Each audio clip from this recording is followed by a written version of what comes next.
Magandang araw po, welcome po sa aking channel, Lombrain TV. Nandito po tayo ngayon sa Silang Cavite kung saan meron po tayong bagong video presentation. Isang rest house na may guest house at kubo. May lot area po ito na 618 square meters. Ito po titulado, buhay po ang may-ari, kaya wala po kayong maging problema sa documentation o sa transfer ng title. Bali po dalawa ang gate nito. So meron pong dalawang street access.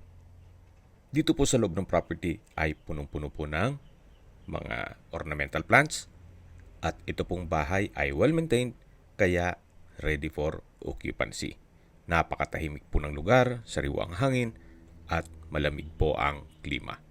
Ito po yung nasa mataas na lugar. Ang estimated elevation above sea level ay 1,127.3 feet. Ito po yung main door at dito po sa loob ng bahay ay open concept lang, walang partitions, kaya maliwalas. Ito pong mga kagamitan ay hindi po kasama yan. Ito po yung living area, yung altar, then may entertainment, dining area, at meron po itong dalawang kwarto. Ito po yung isang kwarto na kung saan naka-sliding glass door at Japanese theme.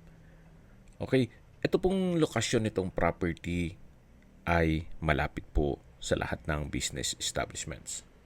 Mula po sa Premier Silang o sa main highway, nandun na rin po ang mga business at restaurants. Ang distance is 2 kilometers at ang travel time is 6 minutes. Binebenta po ito ni owner sa halagang 25 million pesos. Kung may makatanungan po kayo, tawag lang po kayo sa aking numero.